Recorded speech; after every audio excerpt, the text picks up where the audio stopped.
Garuda Express, an international courier service. టీడీపీలో cabinet విస్తరణ కుంపటి ఇంకా చల్లారలేదు.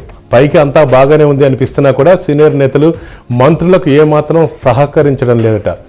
మంత్రివర్గ విస్తరణ తర్వాత సీనియర్లలో రేగిన అసంతృప్తి ఇంకా చల్లారలేదంటున్నారు. దీంతో కొత్తగా ఎన్నికైన మంత్రుల్ని సీనియర్లు మంత్రి పదవి ఆశించి భంగపడిన వారు పక్కన పెడుతున్నట్లు సమాచారం. కనీసం పలకరించడం లేదని కొత్త మంత్రులు వాపోతున్నారట. ఇంకా 2 ఏళ్ల ఎన్నికలకు సమయం ఉండటంతో ముఖ్యమంత్రి చంద్రబాబు నాయుడు మంత్రుల్ని జిల్లాల పర్యటనను విస్తృతంగా చేయాలని ఆదేశించారు. అయితే జిల్లాల పర్యటనలకు వెళ్తున్న మంత్రులకు మాత్రం చేదు అనుభవాలే ఎదురవుతున్నాయి. సీఎం ఆదేశాలను కూడా కొందరు టీడీపీ ఎమ్మెల్యేలు బేఖాతరు చేస్తున్నారు. ముఖ్యంగా వైసీపీ నుంచి టీడీపీలోకి చేరి మంత్రి పదవులు దక్కిన వారికి మరింత నాన్ కోఆపరేషన్ తెలుగు తమ్ముల నుంచి ఎదురవుతుందని విశ్వసనీయ వర్గాల సమాచారం. దీంతో మంత్రులు తమకు పట్టున ప్రాంతాల్లోనే పర్యటిస్తుండటం విశేషం. విజయనగరం జిల్లా చెందిన సుజయకృష్ణ రంగారావు వైసీపీ నుంచి టీడీపీలోకి వచ్చి మంత్రి పదవిని పొందిన సంగతి తెలిసిందే. అయితే విజయనగరం జిల్లా చెందిన టీడీపీ ఎమ్మెల్యేలు ఇప్పటికీ ఈ విషయాన్ని జీర్ణించుకోలేకపోతున్నారట.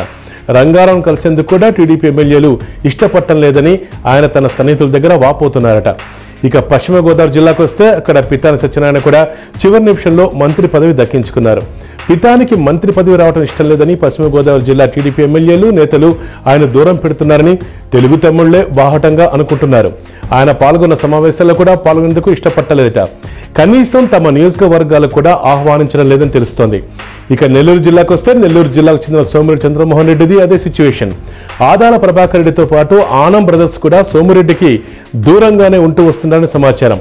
ఇక కడప జిల్లాకు వస్తే కడప జిల్లాలో మంత్రి పదవి దక్కించుకున్న మంత్రి ఆదినారాయణ రెడ్డికి సొంత నియోజకవర్గం జమ్మల మడుగులోనే తెలుగు తమ్ముల నుంచి సహకారం లభించడం లేదు.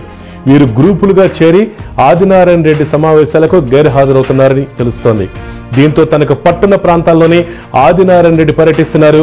ఇంకా చిత్తూరు జిల్లాకు వస్తే అక్కడ అమర్నాథ్ రెడ్డి కూడా వైసీపీ నుంచి వచ్చిన వారే. ఈయన కూడా సీనియర్ నేతలు ఎవరూ సహకరించడం లేదు, అంటే ముట్టనట్లు వ్యవహరిస్తున్నారట.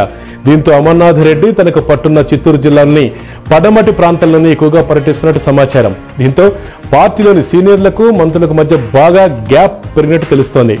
ముఖ్యమంత్రి చంద్రబాబు నాయుడు ఎన్నిసార్లు క్రమశిక్షణ పేరిట హితవాక్యాలు నూరిపోసినా తెలుగు తమ్ముడు మాత్రం పట్టించుకోవడం లేదు. ఇలా అందరినీ సమన్వయపరుచుకుని పోవాలని చెప్తున్నా కూడా ఎవరు అర్థం చేసుకోవట్లేదని సీనియర్ నేతలు వాపోతున్నారు. ముందు ఈ గొడవలు ఎలాంటి పరిణామాలకు దారితీస్తాయో అర్థం కావట్లేదని తెలుగు తమ్ముళ్ళు ఆవేదన వ్యక్తం చేస్తున్నారు.